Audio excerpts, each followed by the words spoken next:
ہم اپنی نیلی زمین اور چاند کو پیچھے چھوڑتے ہوئے 4 کروڑ کلومیٹر آگے نکل آئے ہیں۔ وہ سامنے 11 کروڑ کلومیٹر دور ہمارا سورج چمک دمک رہا ہے۔ ہماری زمین اور سورج کے درمیان سامنے وہ دھرتی ہے جہاں روز قیامت اترتی ہے۔ یہاں سورج مغرب سے نکلتا ہے۔ یہ زہرہ ہے، وینس، زمین کا جڑواں سیارہ۔ لیکن جڑواں کیسے؟ زمین تو جنت جیسی ہے، نیلی، حسین، سرسبز، زندگی آمیز کہکہوں اور دوستوں سے بھرپور۔ لیکن یہ وینس، اف، توبہ! آتش فشاں بھی کیا کھولتا ہوگا جو گرمی یہاں ہے۔ وینس کی زمین آگ اگلتی ہے اور بادلوں سے تیزاب برستا ہے۔ سلفیورک ایسڈ کی بارش ہوتی ہے یہاں۔ لیکن یہ سب ہمیں کیسے پتا ہے؟ زمین سے کروڑوں کلومیٹر دور کی خبر ہمیں کیسے ہے؟ اور یہ وینس جسے رومنز محبت کی دیوی کہتے تھے، جسے ہم صبح اور شام کا ستارہ کہتے ہیں، کیا ہم وہاں رہ بھی سکتے ہیں؟ کیا وینس پر زندگی کے آثار ہیں؟ اور وہ کون ہے جو سورج سے اتنا قریب ہے کہ جل کر بھسم ہو جائے لیکن پھر بھی اس پر برف کے سمندر ہیں؟ ایسا کیوں اور کیسے ممکن ہے؟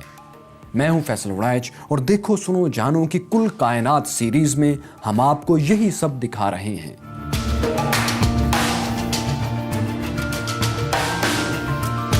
صبح ہونے سے پہلے اور شام ہوتے ہی ایک ستارہ جو آسمان پر سب سے زیادہ روشن نظر آتا ہے وہ سیارہ زہرہ یعنی پلانٹ وینس ہے۔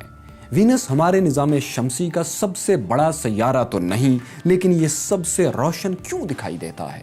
اس کی ایک وجہ تو یہ ہے کہ یہ زمین کا سب سے قریبی سیارہ ہے۔ دوسری اہم ترین وجہ یہ ہے کہ وینس کے گرد گیسز کے گہرے بادل تیر رہے ہیں۔ یہ بادل اتنے گہرے ہیں کہ جب ان پر سورج کی روشنی پڑتی ہے تو اس روشنی کا 70% واپس ریفلیکٹ کر دیتے ہیں، جس کی وجہ سے وینس چاند کے بعد آسمان کا سب سے روشن جسم نظر آتا ہے۔ اور جب رات بہت گہری ہو جاتی ہے تو یہی حسین سیارہ امید پرستوں کو صبح کی امید بھی دلاتا ہے۔ لیکن باہر سے یہ جتنا حسین ہے، اندر سے یہ اتنا ہی بھیانک بھی ہے۔ وینس کی سطح پر 250 کلومیٹر تک گیسز کی گہری اور موٹی تہ لپٹی ہوئی ہے۔ ان بادلوں کو چیرتے ہوئے نیچے اتریں تو کلیجہ منہ کو آتا ہے۔ خدا کی پناہ، اگر جہنم کی ایک جھلک انسانی زندگی میں دیکھنا ممکن ہو تو یقین کیجئے وہ وینس کی دھرتی ہی ہو سکتی ہے۔ اس کی زمین ہر وقت لاوا اگلتی رہتی ہے۔ جس طرح ہماری نیلی زمین پر درختوں کے جنگل ہیں، وینس پر آتش فشاں پہاڑوں کے بن ہیں۔ ہاں، صرف آتش فشاں ہی ہوتے تو پھر بھی کوئی بات تھی۔ یہاں تو ہر دم طوفانی بارش بھی ہو رہی ہے اور وہ بھی تیزاب کی۔ اف میرے خدا! سلفیورک ایسڈ برستا ہے یہاں اور یوں برستا ہے جیسے ساون میں آسمان پھٹ پڑے۔ آتش فشاں اور تیزابی بارش کو ذہن میں رکھیں اور ابھی اور بھی سنیں۔ وینس پر سینکڑوں کلومیٹر فی گھنٹہ کی رفتار سے طوفانی ہوائیں بھی چلتی رہتی ہیں۔ ہماری زمین پر آنے والے طوفانوں کو ہم ہریکین 1، 2، 3، 4 اور 5 میں تقسیم کرتے ہیں۔ ہریکین 5 دنیا میں کسی بھی طوفان کی سب سے بڑی کیٹیگری ہے، جس میں درخت اکھڑ جاتے ہیں، چھتیں اڑ جاتی ہیں اور وہ علاقہ جہاں یہ طوفان آئے رہنے کے قابل نہیں رہتا۔ ہریکین 5 کی رفتار 250 کلومیٹر فی گھنٹہ ہوتی ہے، جبکہ وینس پر جو طوفان گردش کرتا رہتا ہے اس کی رفتار ہوتی ہے 360 کلومیٹر فی گھنٹہ۔ تیزابی بارش، تیز ترین طوفان اور 250 کلومیٹر موٹی بادلوں کی تہ، یہ ہے اس محبت کی دیوی کا فرسٹ امپریشن جسے زمین پر رہتے ہوئے ہم نے دل سے چاہا تھا، اور اب وینس کی دھرتی ہم سے کہہ رہی ہے، آپ کو میرے تعارف کی ضرورت کیا ہے؟ میں وہی ہوں جسے آپ نے چاہا تھا کبھی۔ ایسے خوفناک سیارے پر تو کوئی نہیں رہ سکتا، یہاں زندگی کا سوال ہی پیدا نہیں ہوتا، اور اس کی 2 بڑی وجوہات ہیں۔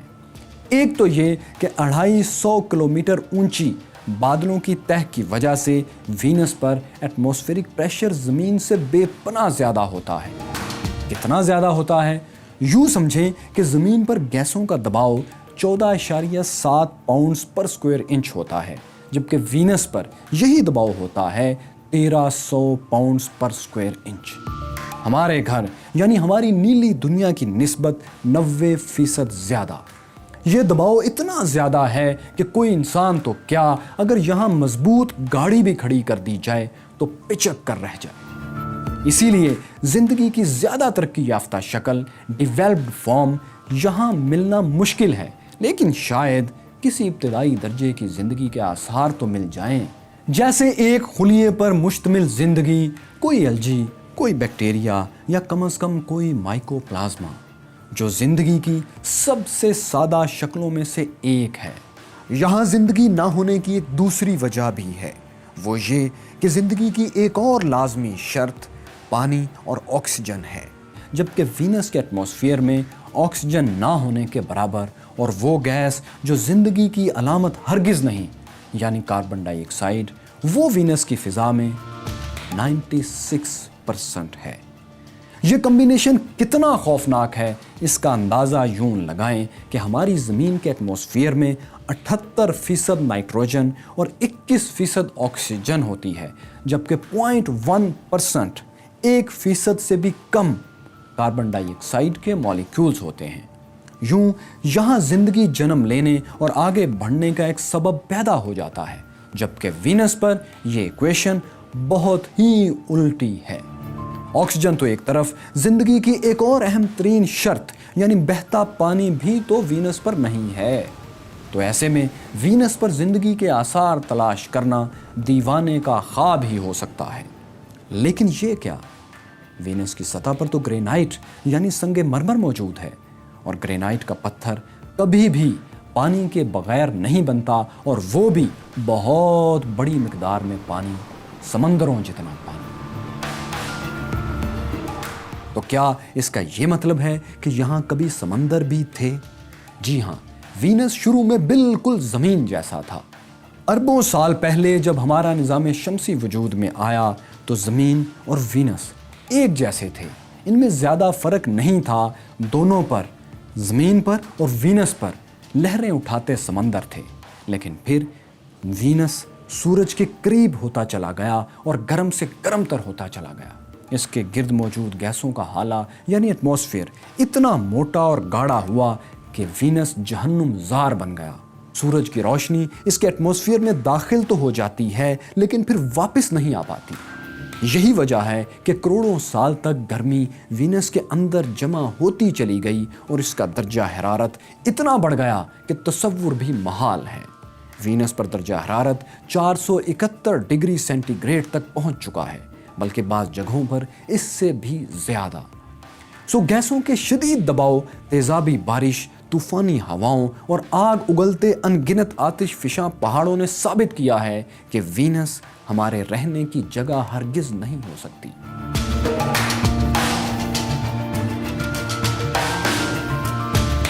तो वो देखिए, वो जो पिचका हुआ, जला हुआ एक लोहे का ढांचा जो वीनस की सतह पर नजर आ रहा है ना, ये वेनेरा 3 का बचा खुचा पिंजर है। 1966 में इंसान के चांद पर कदम रखने से 3 साल पहले सोवियत रूस ने वीनस पर तहकीकात के लिए वेनेरा प्रोग्राम शुरू किया था। इस प्रोग्राम का तीसरा मिशन वेनेरा 3 वीनस पर उतरने में कामयाब रहा और 1 मार्च 1966 को वीनस की सतह पर उतर गया, बल्कि सही अल्फाज में कहा जाए तो गिर गया, क्योंकि ये एक फेल लैंडिंग थी। ये एक अनमैन्ड मिशन था, यानी इस मशीन में कोई इंसान सवार नहीं था। लेकिन हुआ ये कि वेनेरा 3 वीनस पर उतरते ही बेपनाह तपिश से जलकर और एटमॉस्फेरिक प्रेशर के इंतहाई दबाव की वजह से टूट फूट कर नाकारा हो गया। उसने कोई डाटा यानी मालूमात ज़मीन पर नहीं भेजी। इंसान की इस पहली कामयाबी का मलबा आज भी वीनस पर मौजूद है। इस पर सोवियत रूस की मोहर, एक दरांती और हथौड़ा भी नक्श है। अगरचे ये वीनस पर कोई तजर्बात नहीं कर पाया, लेकिन ये वीनस का पहला ज़मीनी मेहमान था। वनेरा 3 के बाद सोवियत रूस ने चौथा, पांचवां और छठा मिशन वीनस पर भेजा, लेकिन बदकिस्मती से सब नाकाम रहे। इन्हीं नाकामियों से सीखते हुए सोवियत रूस हर नए स्पेसक्राफ्ट को पहले से बेहतर बनाता चला गया। यही वजह है कि जब सोवियत रूस ने वनेरा 7 भेजा तो वीनस का तबाहकुन मौसम भी इसे फौरी तौर पर तबाह नहीं कर पाया। ये प्रोब 23 मिनट तक काम करता रहा और ज़मीन पर सिग्नल्स भी भेजता रहा। इसके बाद वनेरा 8 और फिर वनेरा 9 वीनस पर पहुंचाया गया। ये भी अगरचे 53 मिनट बाद वीनस के गहरे बादलों से होता हुआ वीनस की सतह पर कहीं लापता हो गया, लेकिन लापता होने से पहले पहले वो वीनस के बारे में एक ऐसी खबर दे गया जो स्पेस साइंसेज में एक अजीम कामयाबी थी। ये तस्वीर जो आप देख रहे हैं वीनस की सतह की पहली तस्वीर है। ये वनेरा 9 ही ने बनाई और ज़मीन पर भेजी थी। और ये तस्वीर जो वीनस की पहली रंगीन तस्वीर है वनेरा 13 ने 1985 में वीनस से हमारी ज़मीन पर भेजी थी। सोवियत रूस समेत अब तक अमेरिका और जापान के कुल मिलाकर 40 के करीब स्पेसक्राफ्ट्स वीनस के लिए जा चुके हैं। कुछ कामयाब रहे और कुछ नाकाम, लेकिन वो मिशन जिसने हमें वीनस का नक्शा दिया नासा का पायोनियर मिशन था, जिसे 1978 में लॉन्च किया गया था। ये इस तरह डिज़ाइन किया गया था कि इसे वीनस की सतह पर उतरना नहीं था, बल्कि वीनस के गिर्द चक्कर लगाते हुए इसकी तस्वीरें लेना और ज़मीन पर सिग्नल्स के ज़रिए भेजना थी। पायोनियर ने 12 साल अपना काम खूब ढंग से किया। इसी की बदौलत हमें पता चला कि वीनस पर माउंट एवरेस्ट से बुलंद एक पहाड़ और अमेरिका के ग्रैंड कैनियन से गहरी खाइयां भी मौजूद हैं। 1992 में पायोनियर वीनस ऑर्बिटर रिटायर्ड हो गया और वीनस में गिरकर हमेशा के लिए खामोश हो गया। लेकिन यहाँ एक बार फिर रुकिए और सोचिए कि करोड़ों किलोमीटर दूर से ये मशीनें ज़मीन पर सिग्नल कैसे भेजती हैं। बिल्कुल ऐसे जैसे हम रिमोट कंट्रोल से टीवी चलाते हैं। फर्क है तो सिर्फ फासले का। रिमोट कंट्रोल से सिग्नल्स चंद फीट के फासले तक जाते हैं, जबकि स्पेसक्राफ्ट से सिग्नल्स करोड़ों किलोमीटर का सफ़र तय करते हैं। स्पेसक्राफ्ट्स जब किसी सैयारे या चांद पर उतरते हैं तो इनमें पहले से एक एंटीना नस्ब होता है। इसी एंटीने से रेडियो सिग्नल्स ज़मीन पर भेजे जाते हैं। इन सिग्नल्स को ज़मीन पर मौजूद ये बड़े बड़े रेडियो एंटीनास कैच करते हैं और मुतलका स्पेस लेबॉर्ट्री में भेज देते हैं। इन लेबॉर्ट्रीज में पैगामात को डीकोड करने का पूरा निज़ाम मौजूद होता है, क्योंकि ये सिग्नल्स बाइनरी कोड्स यानी सिर्फ 2 हिस्सों 0 और 1 पर मुश्तमिल होते हैं, जैसा कि हमारे कंप्यूटर्स और स्मार्टफोन टेक्नोलॉजीज़ में होता है। इसी से हमें वो सब मालूमात मिलती हैं जो चांद और मरीख समेत उन सैकड़ों मकामात से आते हैं जहां इंसान ने प्रोब्स या तहकीकाती मिशंस भेज रखे हैं। लेकिन इसमें एक दिलचस्प मुश्किल भी है, और वो ये कि ज़मीन तो हर वक्त गर्दिश कर रही होती है। अगर एक रिसीवर ज़मीन के इस मुकाम पर है तो 12 घंटों बाद वो ज़मीन की दूसरी तरफ होगा। अब सवाल ये है कि यहाँ वो सिग्नल्स कैसे रिसीव करेगा। इस मुश्किल का हल ये निकाला गया कि ज़मीन के गिरदा गिर्द बहुत से ऐसे ही एंटीनाज मौजूद हैं जो एक दूसरे से मुंसलिक भी हैं, एक दूसरे से कनेक्टेड हैं। इसीलिए किसी भी वक्त सिग्नल्स मिस नहीं होते। इसी तरह जिन सैयारों पर ये प्रोब्स यानी स्पेस क्राफ्ट्स भेजे जाते हैं वो भी तो गर्दिश कर रहे हैं। इन पर जब मशीन हरकत करती हुई सतह के दूसरी तरफ चली जाती है तो वो कैसे सिग्नल्स भेज सकती है।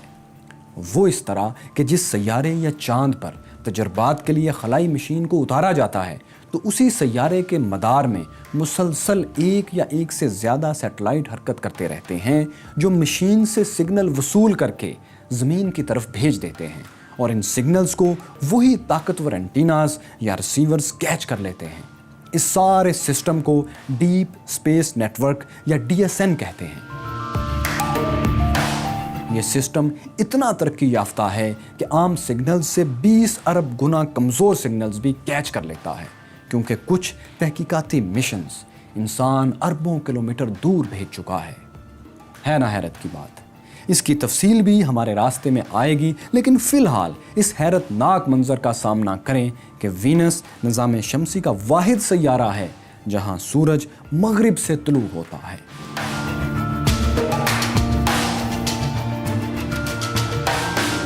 कहते हैं क़यामत के करीब सूरज मगरिब से निकलेगा।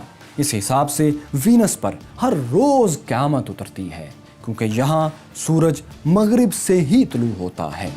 कुछ लोगों के जहन में ये ज़रूर सवाल पैदा होगा कि मशरिक तो वही होता है जहाँ से सूरज तुलू हो, तो एक सैयारे पर जहाँ हर बार एक ही सिमत से सूरज तुलू हो, हम कैसे कह सकते हैं कि ये मगरिब से तुलू हुआ है?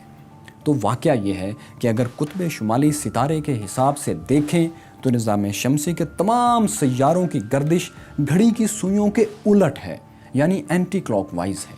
इसलिए सब सैयारों के मशरिक और मगरिब एक जैसे हैं, जबकि सिर्फ इस एक सैयारे की अपने महवर के गिर्द गर्दिश घड़ी की सुइयों की तरह ही है, यानी क्लॉकवाइज। इसलिए बाकी निज़ाम शमसी के हिसाब से देखें तो यहाँ उल्टा निज़ाम चल रहा है। इस हिसाब से हम कह सकते हैं कि वीनस पर सूरज ज़मीन और दीगर सैयारों के मुताबिक मगरिब से तुलू होता है और मशरिक में ग़रूब हो जाता है। ये गर्दिश सिर्फ उल्टी ही नहीं बल्कि बहुत ही ज़्यादा सुस्त भी है। इतनी सुस्त कि वीनस का एक दिन ज़मीन के 243 दिनों जितना तवील होता है। मतलब ये कि चूंकि वीनस सुस्त है, इसलिए अपने महवर के गिर्द जब उसका एक चक्कर पूरा होता है तो हमारी ज़मीन उस वक्त तक अपने महवर के गिर्द 243 चक्कर लगा चुकी होती है। एक चक्कर मतलब एक दिन। और इससे भी मज़े की बात यह है कि वीनस पर साल दिन से छोटा होता है ना हैरत की बात। जितनी देर में वीनस सैयारा अपने महवर के गिर्द एक चक्कर लगाता है, इससे पहले 225 दिनों में ये सूरज के गिर्द एक चक्कर मुकम्मल करके दूसरा शुरू कर चुका होता है। यानी अगर आप वीनस पर रहने का कोई ठिकाना ढूंढ निकालें तो ऐसा ऐन मुमकिन है कि आप एक दिन में 2 बार अपनी सालगिरह मना लें। कहीं ऐसा ना हो हम वीनस पर खड़े खड़े दिनों में बूढ़े हो जाएं। क्यों ना वीनस को छोड़ते हुए आगे बढ़ा जाए, वो सामने सूरज की तरफ। चलिए आगे बढ़ते हैं। बस इतना याद रहे कि हम इस वक्त ज़मीन से 7 करोड़ किलोमीटर से भी ज़्यादा दूर आ चुके हैं। आगे का सफ़र इतना दिलचस्प है कि वापसी का सवाल ही पैदा नहीं होता। उफ़, यहाँ सूरज की गर्मी बेपनाह है, नाकाबिले बर्दाश्त है। शायद हमें यहाँ नहीं आना चाहिए था। लेकिन ठहरिए, ये सूरज के सुनहरे थाल पर जो एक नुक्ता सा तेज़ी से तैरता जा रहा है, ये हमारे निज़ाम शमसी का सबसे पहला और सबसे छोटा सैयारा मरकरी है। इसकी सतह पर खड़े होकर देखें तो आसमान एक हैरतनाक मंजर पेश करता है। मरकरी का आसमान काला स्याह है, रात से भी ज़्यादा तारीक तर। हमारी ज़मीन के जैसा खूबसूरत नीलगू आसमान यहाँ आपको नहीं मिलेगा। लेकिन आप हैरान होंगे कि आसमान का असल रंग काला ही है। बल्कि ज़्यादा दुरुस्त बात यह है कि वो चीज़ जिसे हम आसमान कहते हैं असल में कोई रंग नहीं रखती, और आसमान कोई चीज़ भी नहीं है बल्कि एक अनलिमिटेड, लामुतनाही, बेकरां फैला हुआ खला है जिसका कोई रंग नहीं है। तो फिर हमें ज़मीन से आसमान नीला क्यों नज़र आता है? इसकी वजह जानने के लिए पहले ये जान लें कि सूरज की रोशनी 7 रंगों पर मुश्तमिल होती है। ये रंगों का फ़र्क दरअसल वेवलेंथ का फ़र्क है। सुर्ख रंग की वेवलेंथ सबसे ज़्यादा, जबकि नीले और वायलेट की सबसे कम होती है। जब सूरज की रोशनी हमारी ज़मीन के एटमॉस्फेयर में दाखिल होती है तो फ़िज़ा में मौजूद नाइट्रोजन और ऑक्सीजन के मॉलिक्यूल्स से टकराती है। रेड, ऑरेंज, येलो और ग्रीन की वेवलेंथ इतनी ज़्यादा है कि मॉलिक्यूल्स उन्हें रोक नहीं पाते और ये साफ निकलकर ज़मीन पर पहुंच जाती हैं। जबकि नीले यानी ब्लू और बनफशी यानी वॉयलेट कलर की वेवलेंथ इतनी कम है कि ये मॉलिक्यूल से टकराकर फ़िज़ा में हर तरफ बिखर जाते हैं। यही वजह है कि हमें आसमान नीला नज़र आता है। लेकिन आप पूछेंगे कि वॉयलेट कलर भी तो फ़िज़ा में बिखरा होता है, बल्कि ज़्यादा बिखरा होता है, तो हमें आसमान बनफशी या वॉयलेट क्यों नज़र नहीं आता? इसका जवाब है हमारी आँख की लिमिट। जी हाँ, हमारी आँख की बायोलॉजी ऐसी है कि ये वॉयलेट की निस्बत नीले रंग की वेवलेंथ के लिए ज़्यादा सेंसिटिव है, यानी ज़्यादा आसानी से समझती है। इसीलिए हमें आसमान पर फैला बनफशी रंग नज़र ही नहीं आता, हालांकि वो वहाँ होता है। लेकिन हाँ, चंद जानवर ऐसे हैं जिनकी आंख छोटी से छोटी वेवलेंथ को भी कैच कर लेती है, जैसे शहद की मक्खी और उकाब वगैरह। और ये ऐन मुमकिन है कि इन जानवरों को आसमान नीला नहीं बल्कि वॉयलेट यानी कुछ ऐसा नजर आता हो। चूंकि मरकरी के गिर्द किसी किस्म की गैसों का कोई घेरा नहीं है, इसलिए सूरज की सतरंगी रोशनी यहाँ सीधी पड़ती है और सूरज सुनहरा और आसमान तारीक स्याह नजर आता है। न सिर्फ ये कि मरकरी की कोई फिजा नहीं बल्कि वीनस ही की तरह इसका कोई चांद भी नहीं है। वजह यह है कि मरकरी की कशिश सकल यानी ग्रेविटी इतनी कम है कि ये अपने गिर्द किसी बड़े खलाई पत्थर को जकड़ नहीं पाता, उसको अपनी तरफ खींचकर अपने गिर्द गर्दिश करने पर मजबूर नहीं कर पाता। इसके करीब आने वाले तमाम शहाबिये यानी मीटोराइट्स या तो इससे टकरा जाते हैं या इससे 3.5 करोड़ किलोमीटर दूर दहकते और लपटें फेंकते सूरज में गिर जाते हैं। और क्यों ना गिरे, आखिर हमारे सूरज की कशिश भी तो गजब की होती है। कायनात में जो जिस्म जितना ज़्यादा वज़न रखता है उतनी ही उसकी कशिश भी ज़्यादा होती है। मरकरी एक छोटा सैयारा है, इसका वॉल्यूम और मैस दोनों ज़मीन के वॉल्यूम और मैस का सिर्फ 6% हैं, लेकिन इसकी कशिश सकल ज़मीन की कशिश सकल का तकरीबन 40% है। यही वजह है कि अगर आपका वज़न ज़मीन पर 70 किलोग्राम है तो मरकरी पर ये सिर्फ 30 किलोग्राम रह जाएगा। आप वज़न कम करने के लिए मरकरी पर जा सकते हैं, बस इतना सा मसला है कि ये कम शुदा वज़न दोस्तों को दिखाने के लिए शायद आप वापस ज़मीन पर ना आ सकें। लेकिन अगर वज़न कम करने के लिए आप मरकरी पर आ जाएं तो कोशिश करें कि यहाँ एक से ज़्यादा दिन ना गुजारें, क्योंकि मरकरी वीनस से भी ज़्यादा हैरत अंगेज़ है। यहाँ दिन बहुत बड़े और साल बहुत छोटे होते हैं। यहाँ का एक दिन पूरे 2 साल के बराबर होता है, बल्कि थोड़ा सा ज़्यादा। मरकरी अपने महवर के गिर्द एक चक्कर 176 दिन में मुकम्मल करता है, यानी तकरीबन 6 माह में, जबकि यही मरकरी सूरज के गिर्द सिर्फ 88 ज़मीनी दिनों में चक्कर मुकम्मल कर लेता है। इस तरह मरकरी का एक दिन इसके 2 साल से भी कुछ बड़ा होता है। सूरज के इंतहाई करीब तरीन होने की वजह से मरकरी हमेशा 2 इंतहाओं के दरमियान रहता है। अगर दिन में यही सैयारा 800 डिग्री की नाकाबिले बर्दाश्त तपिश से दहक रहा होता है तो रात में इसका दर्जा हरारत -275 डिग्री तक गिर भी जाता है। निज़ाम शमसी यानी अपने सोलर सिस्टम के किंग सूरज का पड़ोस चाहिए तो इतना तो बर्दाश्त करना ही होगा। सूरज के इतने करीब होने के बावजूद इस पर अब एक भी आतिशफशान नहीं है। हाँ, कभी होते थे, लेकिन अब सब मर खप चुके हैं। इसीलिए मरकरी एक मुर्दा सैयारा है, यानी इसके दामन में ना तो आग है और ना इसका कोई एटमॉस्फेयर या मैग्नेटिक फील्ड है। लेकिन इसकी जिंदा दिली देखिए कि कहाँ आग की लपटें बरसाते सूरज का पड़ोस और कहाँ इसके किनारों पर छुपी बर्फ की झीलें। जी हाँ, मरकरी पर आतिशफशां तो नहीं, बर्फ जरूर है, लेकिन कहाँ? तकरीबन उसी जगह जहां जमीन पर होती है। 1991 में जब जमीन से एक रेडार ने सिग्नल्स के जरिए पता चलाया कि मरकरी पर बर्फ मौजूद हो सकती है तो साइंसदान चकरा कर रह गए थे कि सूरज के बिल्कुल सामने मौजूद नन्हे मुन्ने सैयारे पर बर्फ, ये कैसे मुमकिन है? फिर इसकी तस्दीक के लिए इंसान ने करोड़ों डॉलर्स खर्च कर दिए। 2012 में जब मरकरी पर भेजे गए नासा के खलाई मिशन मैसेंजर ने ऐसी तस्वीर भेजी जिनमें बर्फ की मौजूदगी साबित हो गई तो खलाई तहकीक में दिलचस्पी रखने वाले खुशी से तड़प उठे। ये बर्फ मरकरी के शुमाली हिस्से में गहरे गढ़ों के अंदर थी। ये ऐसी जगह थी जहां करोड़ों बरस से सूरज की रोशनी नहीं पहुंची थी। ये गढ़े न जाने कब से मुस्तकिल अंधेरे में थे, इसीलिए यहाँ जो बर्फ गिरी वो सूरज की रोशनी और हिद्दत से महफूज रही। जब ये बर्फ दरियाफ्त हुई तो खला में किसी सैयारे पर जिंदगी के आसार तलाश करने वालों की उम्मीद एक बार फिर जाग उठी। बहुत सौ को एक लम्हे के लिए ये ख्याल भी आया कि शायद इसी बर्फ की तह में कहीं कोई एक खुलिये पर मुश्तमिल जिंदगी मौजूद हो, कहीं कोई एक जरासीम, कोई एक अमीबा, कोई एक बैक्टीरिया या जरासीम वगैरह। لیکن مرکری کی تحقیق کے لیے جانے والے ناسا کے 2 پروگرامز میرینر اور میسنجر دونوں سے وہاں پر زندگی کی تصدیق نہیں ہو سکی۔ ان دونوں مشنز میں سے میرینر 10 33 سال کی تحقیقات کے بعد ریٹائرڈ ہو چکا ہے اور خلا میں سورج کے قریب ایک مدار میں بے مقصد ریٹائرڈ لائف گزار رہا ہے۔